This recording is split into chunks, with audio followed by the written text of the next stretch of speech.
Our faith isn't an idea, it's not a theory, it's an encounter with a person. And so a pilgrimage to the Holy Land is precisely that, to go with that desire to encounter the person.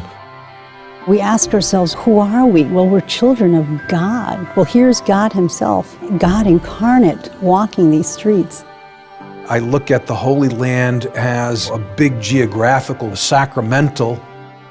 At first, when we walked into the church in Bethlehem and we saw all the hanging lights and all the glitter and gold, and you go down and there's this gold thing on the bottom, your first sensibility is, oh, it's so much. And then you realize that if the Lord of the universe took on human flesh and was born, if you could stud the floor with diamonds, it wouldn't be enough.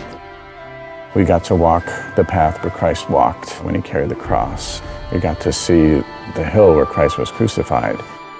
Getting to be at these locations really energized my faith and gave sort of a picture to my faith.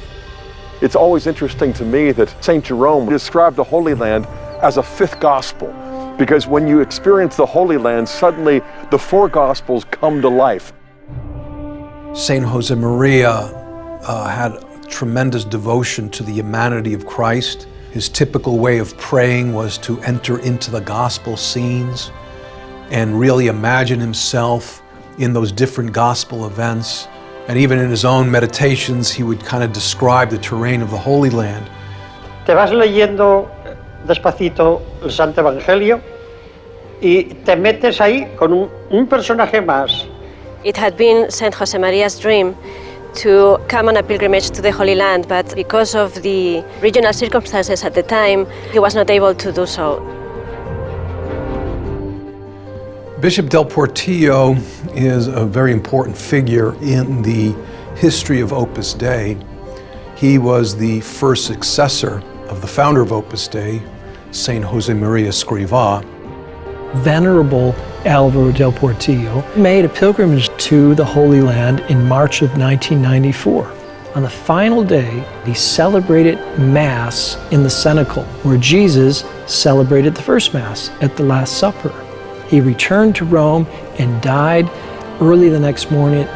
His successor said, we need to build a retreat and conference center in the Holy Land, and we'll name it after Alvaro Del Portillo, through the nickname that St. José Maria gave him, which was SAXUM, which is a Latin word for bedrock, because he was a man of great faith.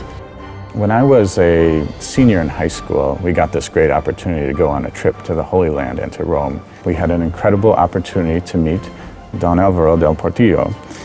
I was struck with his holiness. It felt like I was in the presence of a saint. Saint José Maria had dreams for the Holy Land.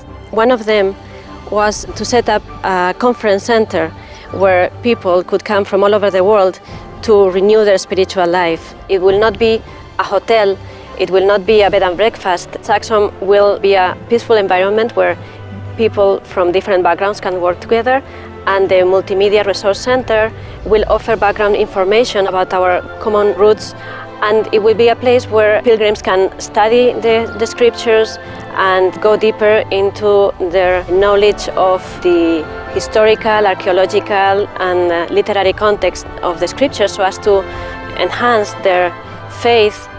Christians in the Holy Land understand very well the convenience of fostering initiatives that will help pilgrims all around the world to get to know better the life of Christ. SAXUM affords the opportunity for people to kind of combine the pilgrimage with the retreat. It's like the best of both worlds. It's a wonderful achievement to be able to have a real estate where you can build a conference center near Jerusalem. Emmaus is only 6 miles from Jerusalem. That's where Jesus walked on the road to catch up to the disciples who had lost their hope. Any sign of growth of the Christian church in Israel is light shining in darkness, and we're looking forward to its fruits very hopefully. The prelate of Opus Dei has been asking many people around the world to pray for this project and to help. I would also encourage all of the people to think about how they can support this financially.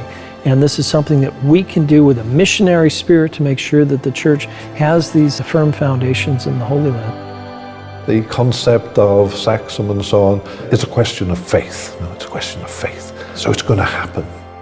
José Maria Escrivá and Alvaro del Portillo banished a number of words from their vocabulary, and one was tomorrow, and the other one is impossible, that there's nothing impossible with God. If something fails, it's not because of lack of means, it's because of a lack of faith or lack of spirit.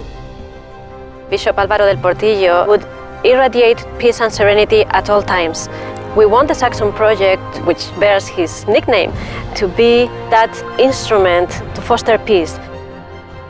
Saint José Maria used to say, may you seek Christ, may you find Christ, may you love Christ. If those words of Saint José Maria grab your heart, you'll have a hunger to be in the Holy Land because you're seeking Christ. There you will find where he was, and your love for him will deepen.